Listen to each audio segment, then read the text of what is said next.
Welcome back. Today, we dive into the challenges facing global trade, from rising geopolitical tensions and trade disputes, uncertainty abound over tariff standards and supply chains. We know these pressures will likely affect businesses, consumers, and the global economy. The question is, how will global rules stand current tests, and what reforms might be needed to keep the system stable and predictable? Joining us online is economist Nadia Jalil, here to share her insights on the future of global trade. Nadia, thanks so much for joining us today.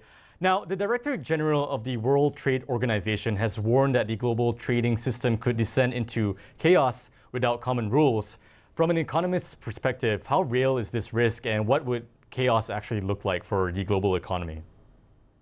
Hi, good afternoon, Kwang Hee Fa Choi, Jason, and to all Malaysian Chinese celebrating Chinese New Year, as well as Ramadan Kareem to all Malaysian Muslims and Muslims throughout the world who are watching this. I think it's interesting that Ms. Ngozi Okonjo-Iweala has actually mentioned, and she's actually mentioned this a few times already in terms of the way that the global trade rules have deteriorated, and that there will be global chaos. I think she mentioned this early on when Trump announced the first round of those reciprocal tariffs, as well as most recently in September 2025. She's just reiterating the same points over and over again. I think the point that maybe the WTO is reluctant to point out is that global trade rules, as espoused by the WTO in terms of the multilateral trading system, has actually steadily been eroding, pretty much from, I guess, the mid 2000s onwards, or even earlier, when countries like the US and EU started negotiating for preferential tariff agreements, which are bilateral trade agreements or even trade agreements with other blocks of countries, for instance, like the TPPA or the RCEP.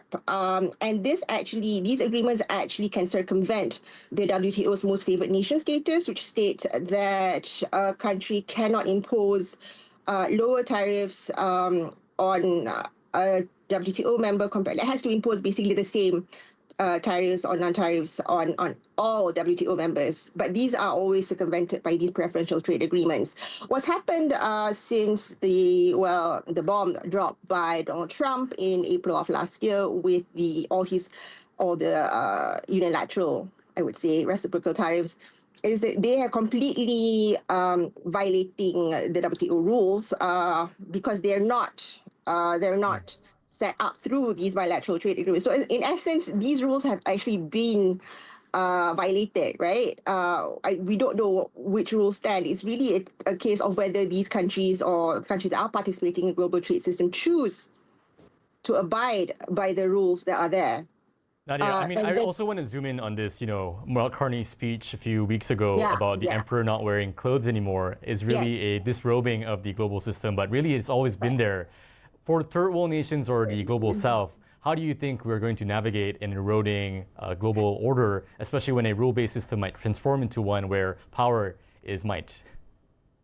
Mark Carney was actually quite, I guess for Mark Carney, because we have to remember he was a banker, quite revolutionary in his speech. The point is that the emperor's clothes have been threadbare ever since, I should think, the US started negotiating for NAFTA. And that was in the late 90s, I believe, right? And that already segmented WTO rules. It basically then began steadily eroding with, I imagine, as I mentioned, what economist Jagdish Bhagwati has termed the spaghetti bowl of all these preferential trade agreements that have ignored WTO rules. And I think the important thing about a multilateral trading system is that it affords smaller countries that do not have as much bargaining power as the superpowers like the US, like the EU, which actually negotiates as a bloc, the ability to band together and actually negotiate for better terms. And that normally is achieved at the multilateral level. I think if you didn't want to go through a multilateral trading system, as increasingly seen, because it really is sometimes a game of brinksmanship in the sense that you don't want to be left out. It's a bit FOMO in a way, right? So we saw this with the agreements that the US have cobbled together with each and every ASEAN country instead of negotiating with ASEAN as a bloc. Nadia, there is a growing Yeah, Nadia, there's growing consensus, right, where the status quo perhaps isn't working as you just described due to global injustices of the past as well. What is going to be the role of the WTO, especially given the pessimism around multilateral platforms in facilitating global trade? Isn't that a scarier world? How do we make sense of the different signals that are coming out from people? It is an increasingly scary world because I think we have to acknowledge that the Bretton Woods institutions, not just the WTO, but the UN and the World Bank and the IMF, are increasingly seen as anachronistic in this age of volatility and geopolitical challenges. I think, I hate to be a Cassandra here and be negative when we're celebrating Chinese New Year, etc. But the problem is that we need to increasingly recognize that the one similarity that we can see between what's happening right now is the world a century ago. In 1920s, and I think the WTO Director General actually alluded to that, right, in the sense that we don't want to devolve into this autarkic world. So whilst she does speak about reforms, I want to know what reforms there are, because currently, they can't even take action against the US, for instance, which has flagrantly violated the WTO rules. So I think that would be a key determinant in seeing if such a world can be reshaped. Just on the last 10 seconds, Nadia, are you optimistic that this reform program, when we come to the next ministers' meeting later this year, is it going to work? And what's at stake in a quick 10 seconds for you? As a human being, I would love to be optimistic, but as an economist and someone who's looked at history, I'm not optimistic at all. I'm sorry.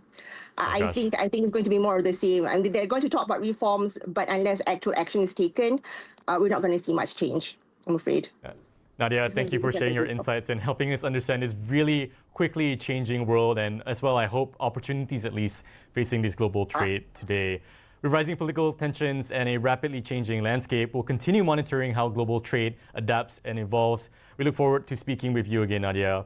We'll take a short breather and we'll return with global updates in just a bit. This is The World on BERNAMA TV.